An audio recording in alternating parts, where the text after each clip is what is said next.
Oh, and what have we here? Don't be frightened now. I was under the impression that you'd call for me. No use in denying it. You of the earth seem to believe that I'm too preoccupied with my godly duties to hear your prayers. But you underestimate me.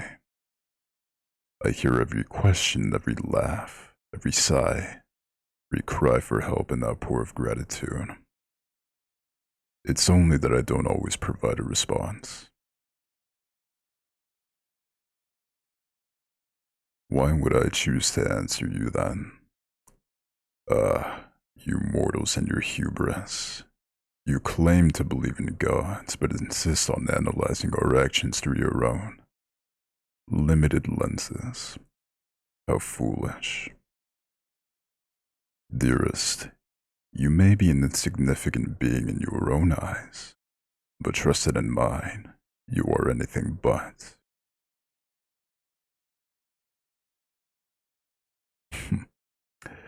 There you go again, applying your mortal viewpoint to everything. Though I'll admit, it's rather endearing. You ask why I've never come to you before, but I've always come when you most needed me. The time you fell into a river and almost drowned, I was the current that bore you to shore. The dragon that attacked your home, I was the arrow that pierced through.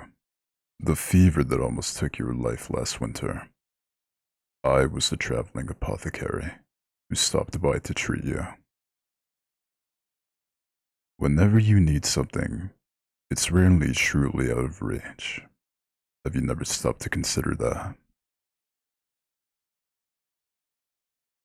Of course, you may have your suspicions, but you've got a cunning mind, dearest. For all I make fun of you so, think about it. What have your priests always preached to you? What does your church teach you about me? They say that I am the god of a distant past, the one who abandoned your people as punishment for their sins. All that is true, but not in the way they think. Your kingdom is corrupt and immoral. It has lost itself in power and wealth. And it has also lost all the small virtues that I value in humans. Your capacity for kindness, your appreciation for humble pleasures, your potential for growth. I do not visit this place unless it is for the few who still possess these traits, the few I still care for and wish to protect. I do not linger within these accursed walls. I provide assistance, and then I leave. That has always been my way. But I heard you call to me just now. The church's desperation knows no bounds. It seems now they have chosen an innocent to sacrifice in the hope that this will win my favor. How trite. Did they really think that your blood would cleanse them of their sins? Hush. Don't be frightened, dearest. My anger is towards them, not you. Hush. No. Let me hold you. Let me comfort you.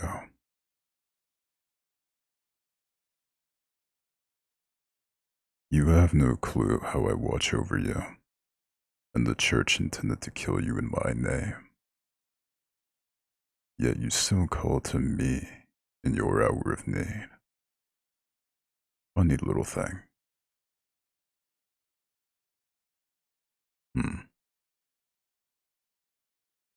Now you want to know why I care for you in the first place.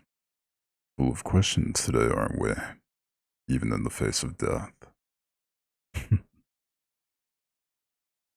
Let's put that curious mind of yours to use. I was the current in the water, the arrow in your quiver, the healer at your bedside, the hundreds of little coincidences that have guarded you from harm. What other form have I taken? What other masks have I worn? Can you guess?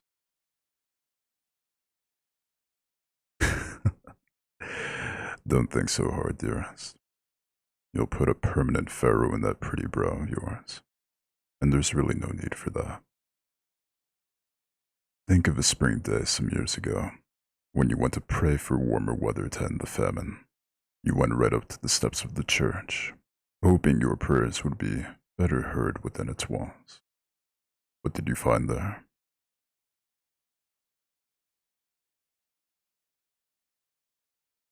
Ah, yes. I see you are beginning to remember.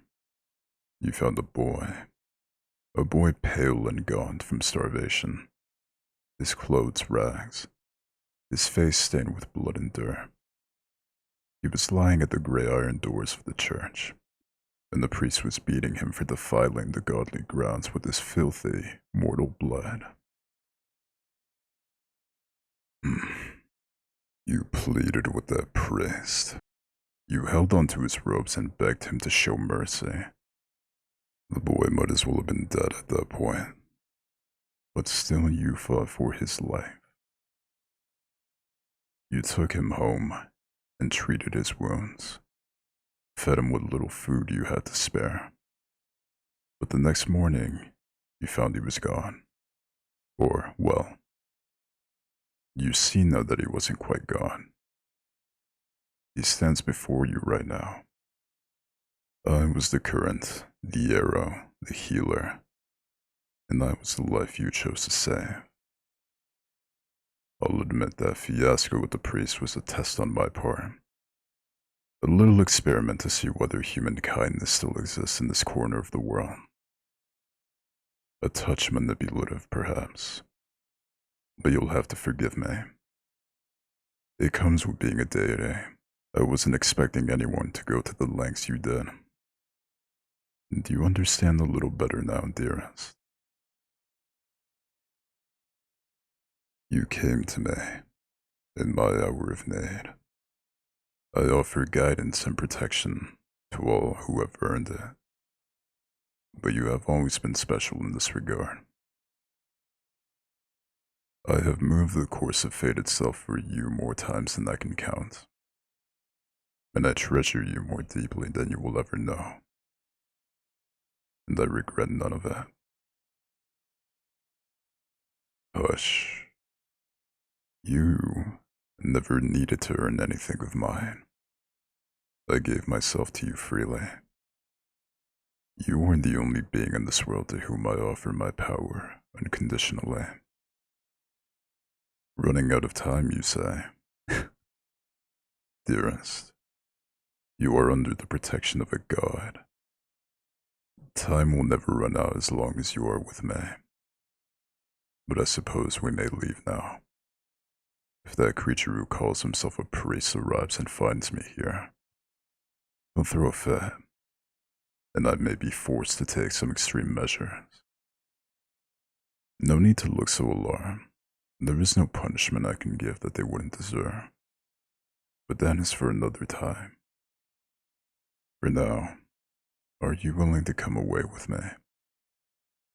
Will you let me take you away?